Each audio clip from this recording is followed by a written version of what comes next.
Hey, Mac Jude. Mark Jude Marikit. Mark Jude Marikit. Mark Jude Marikit. Mark Jude Marikit.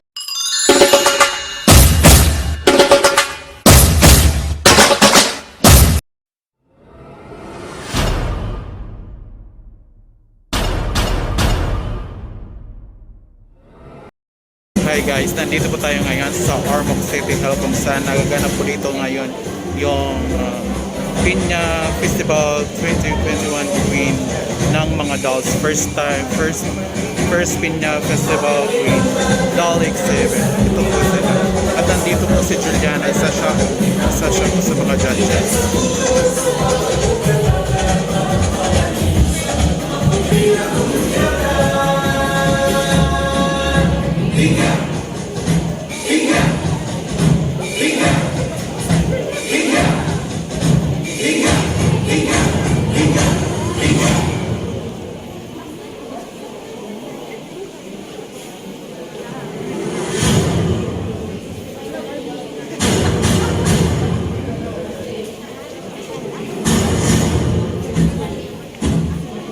Oh, murag ko ana.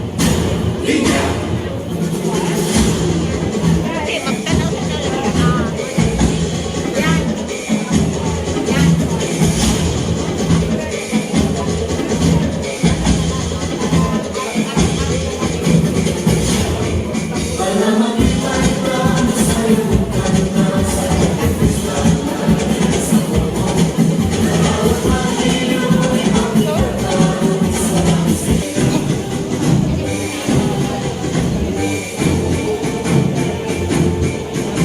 Juliana, can you have a picture? Thank you so much. Juliana, can you have a picture? Thank you so much.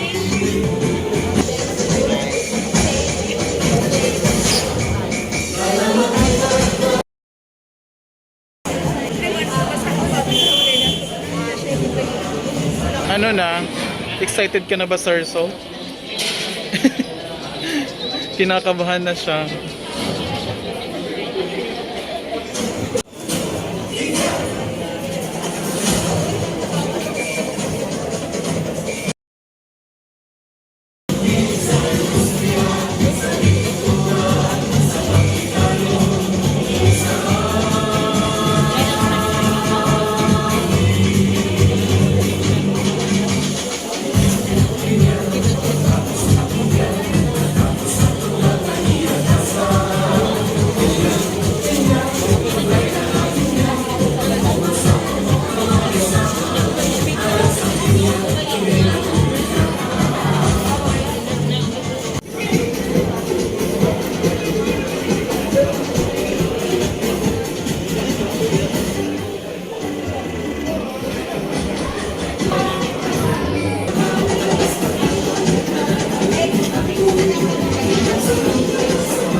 Ano Richard?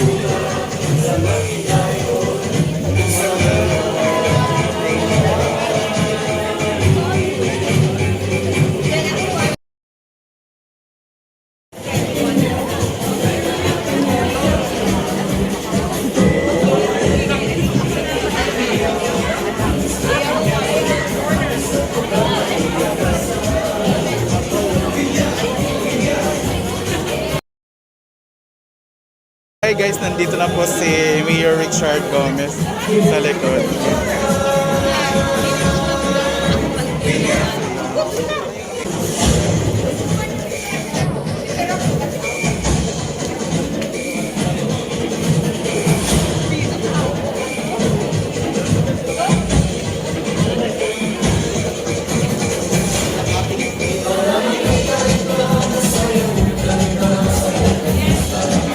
Once again, officially open our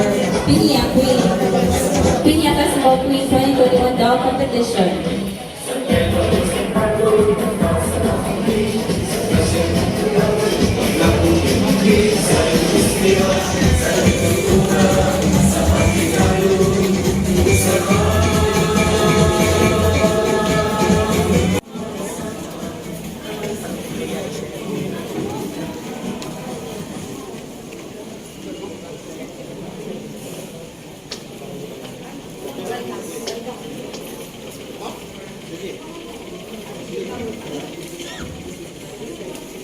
would like to call Honorable Pero Rodriguez for a message. Thank you. To all Ilocanos, good afternoon. I would like to recognize our beloved Congresswoman, and also invited guests on this, what we call the observing Festa. So, welcome you all once again, and good afternoon. On tourism, Pero Rodriguez, Tuling Serafika, sa tanan mga judges nato today. Ninyo tanan, Happy Fiesta! So, karon tuig actually, Totoo niyan wala tayo fiesta celebration, wala tayo Piña Festival, wala Parade of Lights. This year, gisuggest nila na ang atong mga Piña Queen, maghimo na lang dolls. So I was not expecting something as beautiful as this, no? Pakpakan nato ang atong mga contestants pareho. I'm really surprised na nindot, gwapa ang ilang mga dolls, no? It's really a big surprise to me personally when I first saw this the other day. So congratulations sa tanan. Thanks so much for your creativity. It shows how creative our Moccanins are, no? Hopefully next year, medyo okay na problema natin sa COVID.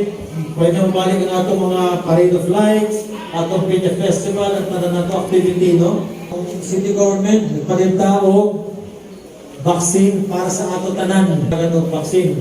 So, mapaniabot ang AstraZeneca nato, pero ang sige abot dire kanang gikan sa COVAX, gikan sa national. So, a lot of vaccines have been celebrated, ha? Layo-layo lang na karon, okay? Okay? So, para walay matakdan diri sa ato, okay? Sa syudad, sige nang saka sa atong COVID cases, but together, if we help each other, sigurado ang case sa Ormoc will slowly go down. Okay? So, dili na lang putason. I'd like to greet everyone. This is our 424th Fiesta celebration. Congratulations sa tanan.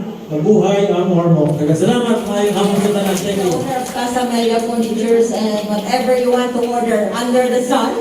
And of course, the third judge needs no further introduction. Of course, she's the daughter of our beloved mayor and our congresswoman, Juliana Torres Gomez. So, let's all wish them good luck. No, it's not easy. Put our hands together for our judges and wish them luck. Thank you.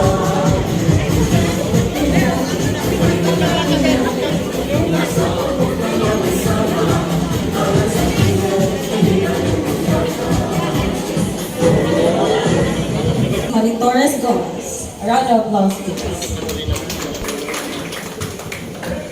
All the judges, everybody present. First, I'd like to start by congratulating Tita Piling, whose wonderful idea this is at the Pakpakan. Today's exhibition is the perfect example that we have to move with the times. No, yes, the traditional Piña Festival is not possible, but we've managed to make it beautiful still. And that was really, you were really enlightened by the Holy Spirit, Tita, you thought of this, and initially when she told us that she wanted a doll-looking contest, it seemed nice, but I did not expect, like Mayor said, we did not expect it to be this nice and to have as many participants. 99 actually participated, and in fact, Mayor and I were talking kanina, nag-studio kami na even really shows beautiful craftsmanship, and I think it speaks very well of the times because a lot of us have been working with our hands, and today we are exhibiting some of the best work. So again, congratulations. Okay, so there are actually 3 exhibition areas. Kung ganahan mo musuri-suri, ay may palabing suri, but wear your mask. But kung musuri mo areas, 2 here in the city market, ano may nasa Slipod, and then sa SM, and nasa sa Robinson. So today we will do winners. Thank you from everybody that we are live now at City of Ormoc page. And also, later on, we'll have another judging at Robinson at exactly 5 p.m. And also at SM. Hello, Sisi. Hi, to Katmalogan. Hi, Katmalogan. Hello. Hello.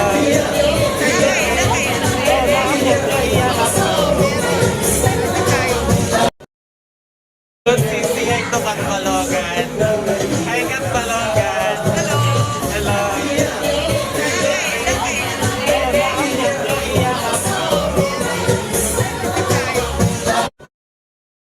She added 10 more consolation prizes, no? So those 10 dolls are displayed at the back lobby of City Hall. But the property of the Ormoc Tourism and to be displayed at the Ormoc Museum.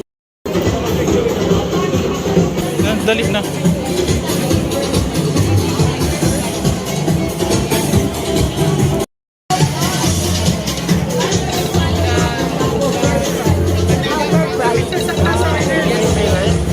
Mayor siya ito ba't Balogan? Thank you po. Thank you.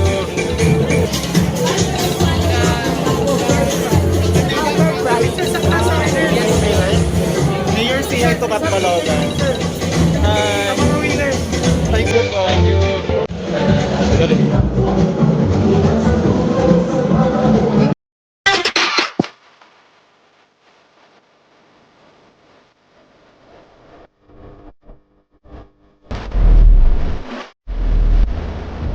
Oh, hi guys! Subscribe to Mac Jude's channel. Subscribe to Mac Jude's channel. Subscribe to Mac Jude channel. Subscribe to Mac Jude's channel. Guys, please subscribe to Mac Jude channel. Yan, subscribe kayo guys. Nantay ko na lang. Hello guys! Please subscribe to Mac Jude's channel. Please